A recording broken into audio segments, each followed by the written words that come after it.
मैं तो मेरी राजनीति भी एक मैं समझ सकती हूँ, आपको बोलने में तकलीफ हो रही होगी। मुझे पेन हो रहा है, बैठ नहीं पा रहा हूँ। ना ज्यादा देर बैठ सकता हूँ ना लेट सकता हूँ। नमस्कार। यूपी के लोगों की लड़ाई सड़क पर लड़ने वाले इकलौते नेता चंद्रशेखर आजाद जी पर गोली चली। ईश्वर की दया से वो स्वस्थ हैं, लेकिन अगर गोली चलाने वालों का निशाना 1 इंच भी इधर उधर हो जाता तो आज देश एक कर्मशील नेता को खो देता। चंद्रशेखर जी, आप तो समाज के लिए लड़ाई लड़ते हैं, समाज की आवाज उठाते हैं, गोली खा रहे हैं। अभी कैसा लग रहा है आपको? अच्छा लग रहा है, टेस्टी है गोली। आज तक लाठियां खाई थी, पुलिस की मार खाई थी।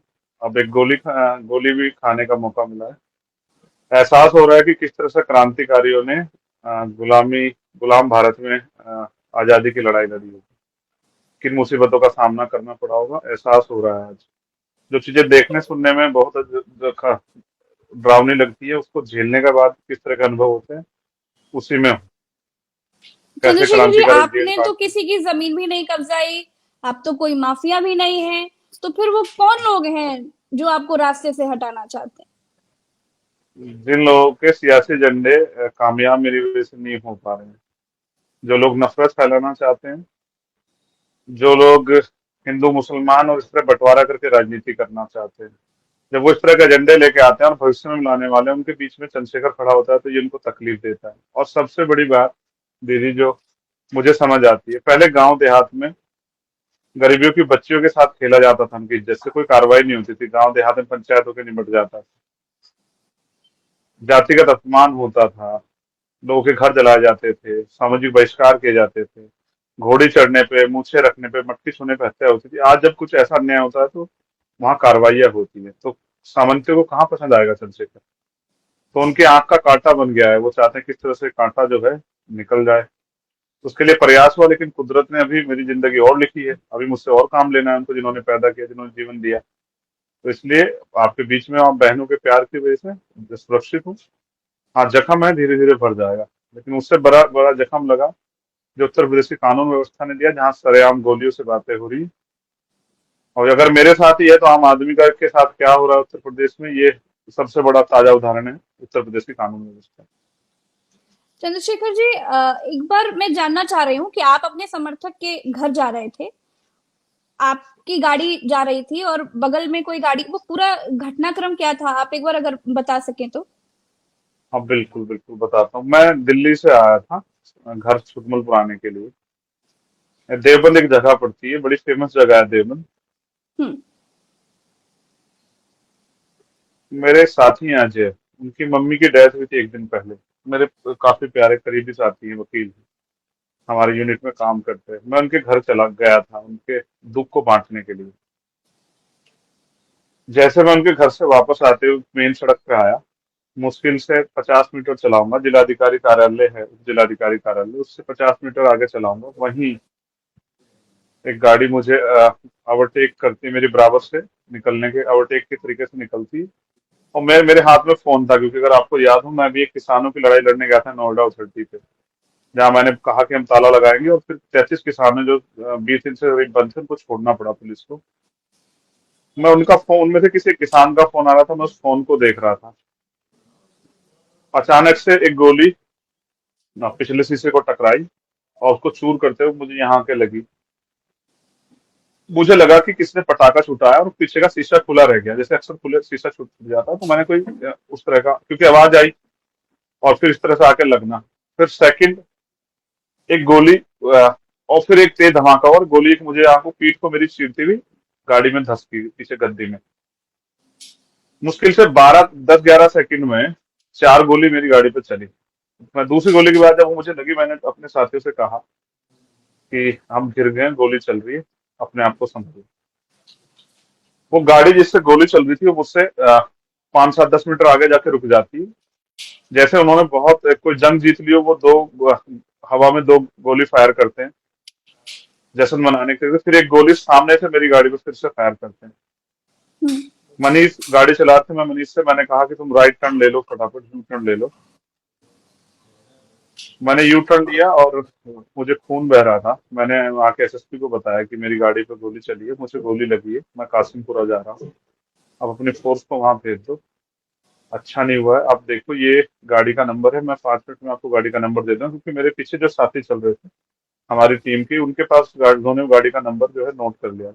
अगले 10 मिनट में मैंने उनको नंबर प्रोवाइड कराया और वहाँ आपको पुलिस के गोली वरिष्ठ लगी अधिकारी आए। हुई थी, आप बेहद दर्द में होंगे, खून बह रहा होगा और आपने तुरंत एसएसपी को फोन किया। हाँ हाँ, मैंने उनको फोन करके बताया, हम्म। क्योंकि मैं जानना चाहता था कि कौन मुझे मारना चाहता, वो पकड़ा जाए। तो फिर मैंने अपनी पीठ उठाई तो मेरे बनियान से 3 छेद थे, यानी कि लगभग 3 गोली वहां से निकली।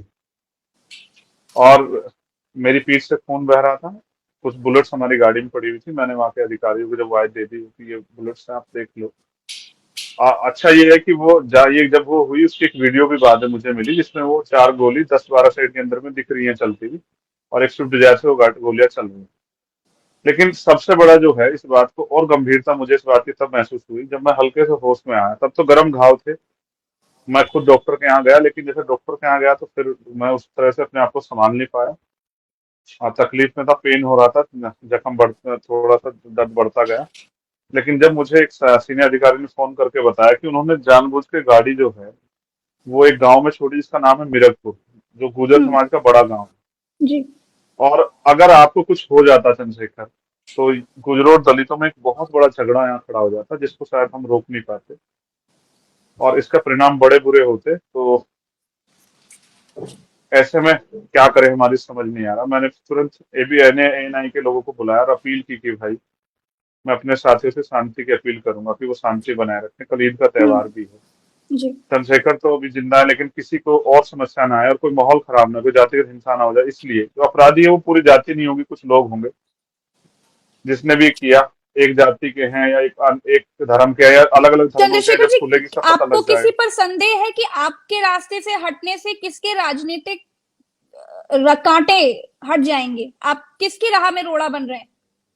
नहीं, मैं संदेह है आपको किसी किसी पर? के ऊपर इल्जाम नहीं लगाना चाहता। मैं तो अभी राजनीति में नया हूँ और मेहनत कर रहा हूँ। जी। हर जहां भी अन्याय होता है उनकी लड़ाई लड़ने के लिए जाता हूँ। कभी जाति धर्म नहीं देखता है, कभी कुछ और नहीं देखता हूँ, कभी अपना पॉलिटिकल माइलेज नहीं देखता हूँ, उसी का पैमाना है। ये बात मैं आपसे इसलिए कहूंगा कि मैंने जो कमाया है जिंदगी में, कि जब मैं पहलवानों की लड़ाई लड़ने गया था, तो जिन बच्चों की लड़ाई करने गया, तो जब साक्षी का मेरे पास फोन आया, बहुत रोई वो, उसने मुझे भावुक कर दिया। मैंने उसको कहा कि छोटी बहन रोआ नहीं करते, तुम मुझे भावुक कर रही है। उस गोली से मैं इतना पीड़ित नहीं, दुखी नहीं हुआ जितना तुम्हारे रोने से हो रहा। तुम बहादुर बेटी हो, देश की शान हो। तो उसने कहा भाई मैं मिलने आऊंगी। तो आप ये समझिए, ये बात मुझे इतना बल देती है कि जिनके लिए मैंने ईमानदार से लड़ाई लड़ी, आज वो मेरे साथ खड़े हैं। तो मैं किसी के आंखों में कांटा नहीं हो सकता, क्योंकि मैं कोई गलत काम कर ही नहीं रहा हूं। मैं तो, मेरी राजनीति भी एक, मैं समझ सकती हूँ, आपको बोलने में तकलीफ हो रही होगी। मुझे पेन हो रहा है, बैठ नहीं पा रहा हूँ। ना ज्यादा देर बैठ सकता हूँ, ना लेट सकता हूँ। तो शेखर जी, मैंने किसी का आप। बुरा नहीं किया। मैंने हम्म। किसी का बुरा नहीं किया। मैं हमेशा अन्याय के खिलाफ लड़ाई लड़ता हूँ, जब तक मेरे अंदर जान रहेगी लड़ता रहूंगा। लेकिन मैं सीरियसली कह रहा हूँ, देश को आजाद हुए 75 साल के करीब हो गए हैं। अगर आज भी लोगों को बुनियादी सुविधा नहीं है, तो लोकतंत्र किस लिए? आज भी चंद्रशेखर जी, अगर मुख्यमंत्री महिलाओं के योगी रेप हो रहे हैं। आदित्यनाथ जी से आप से एक बार किसी ने फोन पर बात करने का प्रयास किया, आपका हाल जानने की कोशिश की? उत्तर प्रदेश में ये बहुत बड़ी घटना हुई है। नहीं, मुख्यमंत्री जी से किसी का वो नहीं है। यहाँ के पुलिस के प्रधानमंत्री अधिकारियों ने नरेंद्र। बात की। हाँ जी, नहीं, किसी का कोई प्रधानमंत्री नरेंद्र मोदी फोन जी। नहीं। कुछ विपक्ष से कुछ जो सीनियर लीडर्स उनके फोन आए, उन्होंने मुझसे मेरे हालचाल भी जाने। उन्होंने ये विश्वास भी दिलाया कि हम इस आवाज को उठाएंगे।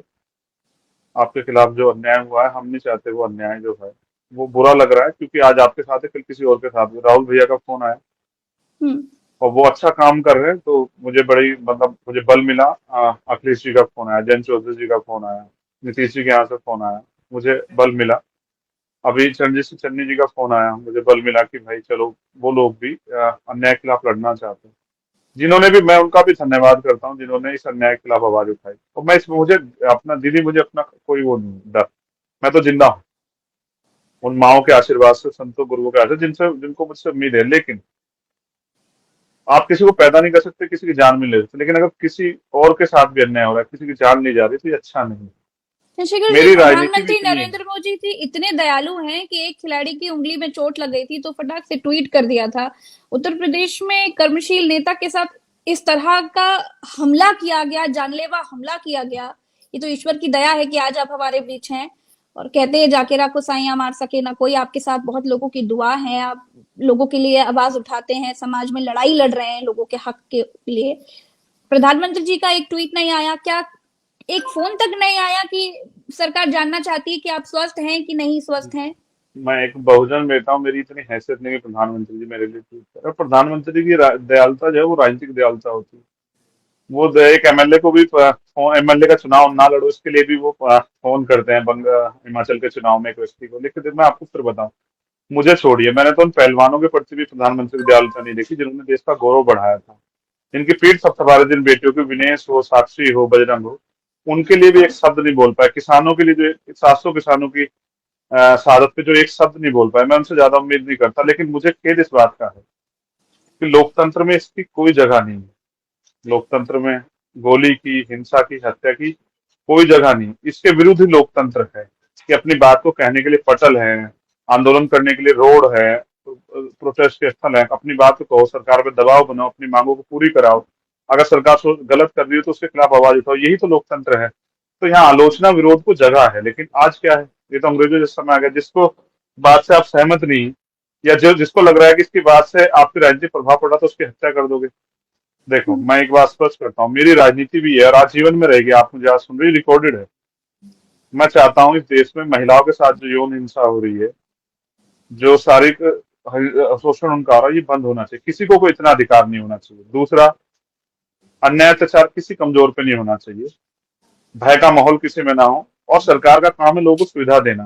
तो रोटी, कपड़ा, मकान, सभी को स्वाभिमान सम्मान का जीवन। और ये जो जातियों बटा समाज है भारत में, जिसकी वजह से दुनिया में हम खुद में तो बहुत ताकतवर हैं, लेकिन दुनिया में भी इस बात को जानने लगे कि हमारे यहाँ जाति व्यवस्था की वजह से हम बटे हुए हैं। कोई अगड़ा है, कोई पिछड़ा है, कोई दलित है, कोई मुसलमान। हम यूनाइट हो, हम देश बने, नेशन बने, नेशन फर्स्ट हो, हम प्रथम अंत्य भारतीय बने। और भारतीय बन के हम भारतीयता के लिए और हम भारत की तरक्की के लिए लड़े। चंद लोग अमीर हो जाएंगे, बाकी लोग गरीब हो जाएंगे। किसी पे खाने के लिए रोटी नहीं होगी, किसी पे महल होगा, किसी का कुत्ता एसी में सोएगा, किसी के बच्चे भूख से मर जाएंगे, कोई इलाज के कमी कारण सड़क पे दम तोड़ देगा, किसी के बाप उसके हाथों में, चंद्रशेखर जैसे व्यक्ति के बाप के हाथों में दम तोड़ देगा इलाज कमी कारण। और कुछ लोगों के लिए पूरे पूरे हॉस्पिटल जो हैं सिर्फ बना दिए जाएंगे इलाज के लिए। ये जो गैर बराबरी है, सामाजिक, आर्थिक, राजनीतिक, धार्मिक, सारी गैर बराबरी जो है ना, ये खत्म आ, हो और हम आपको मिलकर सुरक्षा लड़े देश की तरक्की के लिए। आपको सुरक्षा मिली अभी कि नहीं मिली चंद्रशेखर जी? दीदी, मैंने 2 साल पहले मेरे साथ इस तरह की हुई। मैंने एप्लीकेशन किया हाँ। गृह मंत्री जी हम्म। को, मुख्यमंत्री जी को, डीजीपी महोदय को, अपने एसएसपी डीएम को। मैंने एलआईयू से बात की, उन्होंने कहा हमने कर दिया। मैं नाम नहीं चाहता, एक अधिकारी मुख्यमंत्री सब जाती थे, उन्होंने कहा कि मुख्यमंत्री का आदेश है, नहीं देंगे सुरक्षा, चाहे कल का मरता आज मर जाए। उसके अच्छा। बाद कई ऐसे मामले हुए ऑफिशियली, क्योंकि उन्होंने मुझे नहीं कहा इसलिए मैं उनका नाम नहीं ले रहा हूँ। उसके बाद भी लगातार मैं एप्लीकेशन करता है इस बात के लिए, कल को मुझसे कहें सरकार कि आपने सुरक्षा क्यों नहीं मांगी। इस बार भी मैंने एप्लीकेशन किया। मैंने कहा सुरक्षा दे रहे तो मुझे लाइसेंस दे दो। मैंने अपनी फाइल लगाई, वो भी रिजेक्ट कर दी गई। मैंने हम्म। अपनी साथी की फाइल है, वो भी रिजेक्ट कर दी गई। अगर मैंने कहा कि मुझे आप लाइसेंस दे दो, मैं अपनी आत्मरक्षा खुद ही कर लूंगा अगर आप नहीं देना चाहते। लेकिन सच ये है कि किसी चीज का पैमाना नहीं है। सत्ता का संरक्षण या सत्ता का हाथ जिनके ऊपर है उनको सब कुछ मिलेगा, लेकिन अगर चंद्रशेखर जी, विपक्ष हमने को अच्छा आपके काम कई करना है तो नहीं मिलेगा। कई वीडियोस जी। देखे हैं जिसमें आपने कहा है कि आपकी हत्या की साजिश हो सकती है, जिसमें आपने कहा कि अगर एक चंद्रशेखर को मारोगे तो ऐसे हजारों लाखों चंद्रशेखर भी हैं, आज भी हैं। तो मैं ये जानना चाह रही हूँ कि इतना कुछ हो रहा है, आपको भी अंदेशा था, आप इतनी बार सरकार से बार बार बात कर रहे हैं कि मुझे सुरक्षा दी जाए, तो फिर इतने लोगों को आप साथ लेकर के चलते हैं, इतने बड़े समाज के लिए लड़ाई लड़ रहे हैं, तो फिर सरकार आपको सुरक्षा क्यों नहीं दे पा रही है? इसके पीछे ये पेच कहाँ फंसा है भाई? मुझे लगा मुख्यमंत्री जी इंतजार कर रहे थे कि अगर मर जाएगा तो मैं ये ट्वीट कर दूंगा कि भाई एक नेता आजाद समाज पार्टी के, उनकी हत्या हुई और मुझे इस बात का खेद है, मैं उनको आदरांजलि भेंट करता हूँ। क्योंकि जो जीते जी मेरी छोड़िए, जो जीते जी उत्तर प्रदेश के लाखों दलितों को न्याय, लाखों पिछड़ों को उनके अधिकार, लाखों अन्य धार्मिक अल्पसंख्यक लोगों को सम्मान का जीवन देते, वो चंद्रशेखर को क्या सुरक्षा देंगे? और मुझे अपनी सुरक्षा की नहीं, मुझे उत्तर प्रदेश की और देश में रहने वाले हर उस व्यक्ति की, चाहे वो पत्रकार हो जो निडर है, निर्भीक है, मुखर है, जो सत्य के साथ खड़ा है, चाहे वो पत्रकार हो, चाहे वो वकील हो, चाहे वो नेता हो, मुझे उन सबकी फिक्र है। इसलिए मैं मुख्यमंत्री से आज ये कहूंगा कि वो अपना लॉ एंड ऑर्डर मजबूत करें। अपराधियों को संरक्षण देने से अपराध बढ़ता है, अपराध कम नहीं होता है। आपने कई बार अपराधियों को संरक्षण दिया, आपकी भाषा शैली ऐसी है कि लोग उसको जमीन पे, धरातल पे उसको जो है ना यूज करने लगे। इसके परिणाम उत्तर प्रदेश के लिए अच्छे नहीं है।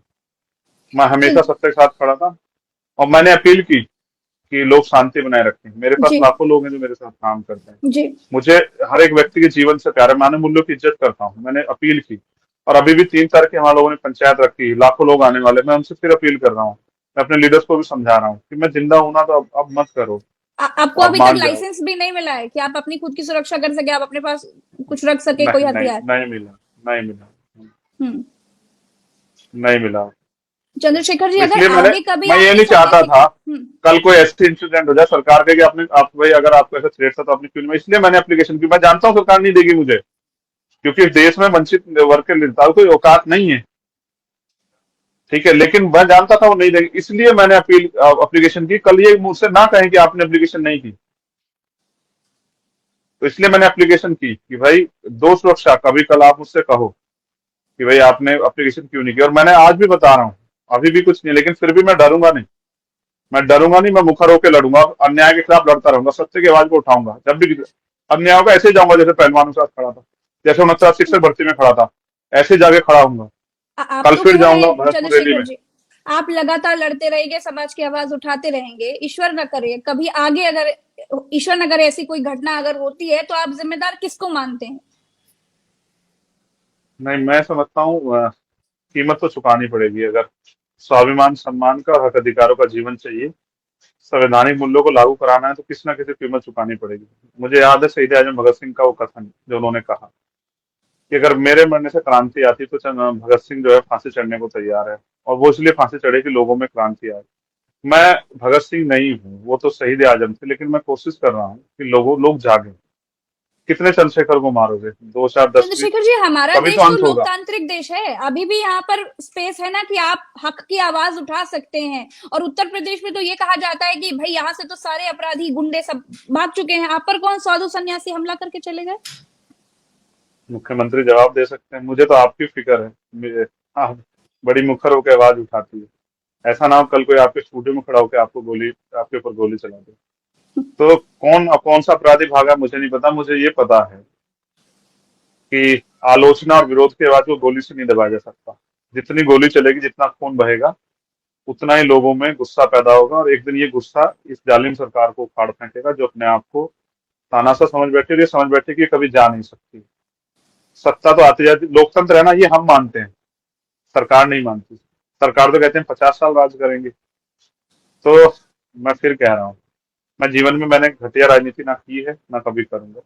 और मैं फिर अपने समर्थकों से अपील करूंगा, अपने भाइयों से, कि वो शांति बनाए रखें। आज नहीं तो कल ये अंधेरे के बादल छटेंगे, रोशनी आएगी। और जिन आपकी दुआओं का, प्रार्थनाओं का जो असर है, कि गोली मेरी पीठ तो नहीं चीर पाई। मैं सोच रहा था अगर वो मेरे सीने से निकलती तो क्या होता, लेकिन मुझे ऐसा लगता है कि अभी इतनी दुआओं का असर है मेरे ऊपर कि अभी ऐसी कोई गोली नहीं बनी जो मेरा सीना चीर कर निकल जाए। अभी उसके लिए सरकार को और मेहनत करनी पड़ेगी। बस मैं चाहता हूँ इस घटना की जांच हो निष्पक्ष, जो मैं जान पाऊँ कि मुझसे किस राजनीतिक दल को खतरा है, आपको ऐसा कौन लगता है सफेद कि पोल इसमें में सरकार शामिल का है। हाथ हो सकता है? इसलिए चाहता हूँ जांच हो। और अगर जांच प्रभावित नहीं होती देखेंगे तो इस बात को उठाऊंगा। मैं तो जानना चाहता हूँ, बहुत जल्द आ जाते हैं नाम उन लोगों के जो जिन्होंने हमला किया है, अक्सर नाम आ जाता है। मैं भी देखना चाहता हूँ वो नाम कब आते हैं जिन्होंने एक गरीब के बेटे की जान लेने की कोशिश की है। मैं उनके नाम जानना चाहता हूँ, और वो कहाँ के ये भी जानना, उनको मुझसे खतरा क्या है, क्यों मेरी हत्या करना चाहते थे, इसके पीछे कौन लोग थे, कोई सरकारी अधिकारी थे, कोई नेता लोग थे, कौन था। मैं भी इसे जानना चाहता हूँ। मुझे डर है कि सरकार मैनिपुलेट ना करे, कि वो कोई हवाबाजी बयान दे दे कि बस ऐसे ही वो धर्म के खिलाफ बोलते हैं इसलिए हम उनके खिलाफ चले गए। सच ये है, मैं किसी ना जाति के खिलाफ हूं, ना धर्म के। आपको आज कह रहा हूँ, भारत की महानता ये है, भारत की पहचान है, अनेक जाति धर्म के लोग रहते हैं, सब अपने अपने तीज त्योहार उत्सव को मनाते हैं, और सबको अधिकार है। मैं इसके ना, क्योंकि मैं संविधान के साथ हूं, तो ना मैं पहले कभी इसके खिलाफ था, ना आज खिलाफ हूं, ना कभी हूँ। सब अपने धर्म के माने। देखिए, मैं ईद वाले दिन मैं इसलिए चुप रहा कि उनके त्योहार पे असर ना पड़े मुस्लिम भाइयों के।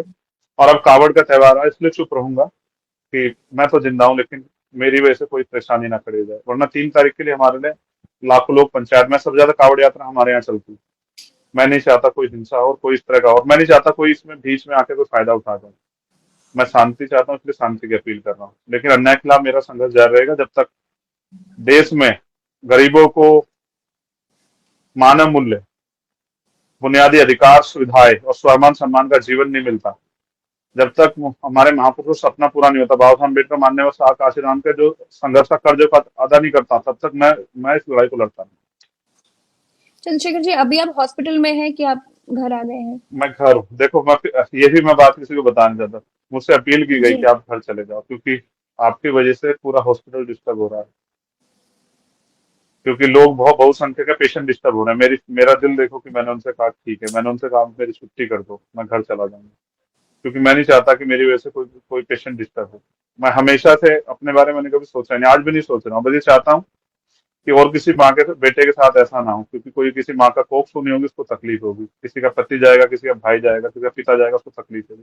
मैं हिंसा के खिलाफ हूँ। दूसरी बात, मैं भी ऐसे भारत की कल्पना करता हूँ जहाँ बहन बेटियां सम्मानित और सुरक्षित होंगी, सशक्त होंगी, हम्म, किसी बहन बेटी का रेप नहीं आएगा और अखबार में भी खबरें टीवी में नहीं पड़ेंगी कि किसी ने किसी बच्ची का शोषण किया। वो दिन कब आए, इसके लिए ये संघर्ष हमारा जारी है। बहुत बहुत शुक्रिया चंद्रशेखर जी, आप अपना ख्याल रखिए और मैं ईश्वर से प्रार्थना करती हूँ कि आप जल्द से जल्द स्वस्थ हो जाएं और फिर से मैं आपको ऐसे ही लड़ते हुए और लोगों के बीच में देख पाऊँ। बहुत बहुत लड़ते शुक्रिया। हो तो कल ही देखना संघर्ष करते हो। कल जाऊंगा भरतपुर एम्बुलेंस से, लेकिन जाऊंगा ये बताने के लिए कि गोलियों से डर के घर नहीं बैठूंगा, इंतजार आप करूंगा इसके कब बाद भी गोली को। जाएंगे और कल ही जाएंगे? आप आज ही मुझे लग रहा है हॉस्पिटल से आए हैं और अब कल जाएंगे आप? जाऊंगा ये बताने के लिए उन लोगों को जिनको लगता है मैं गोले डर जाऊंगा, कि मैं डरने वालों में से नहीं, मेरा नाम आजाद है। और अपने लोगों को बताने के लिए कि हिंसा रास्ता नहीं है, हमें संवैधानिक शक्ति का प्रयोग करके ऐसी सत्ताओं को ही सत्तावेद से बेदखल करना पड़ेगा जो इस रास्ते पे चल के लोगों को कमजोर कर रही है, या जो लोगों को ये गलत रास्ता दिखा रही है। हम संवैधानिक तरीके से लड़ेंगे और लड़ते हैं। जी, बहुत बहुत शुक्रिया चंद्रशेखर जी। ख्याल धन्यवाद, रखिए अपना। आपके लिए मंगल नमस्कार। कामना। जी, नमस्कार। नमस्कार।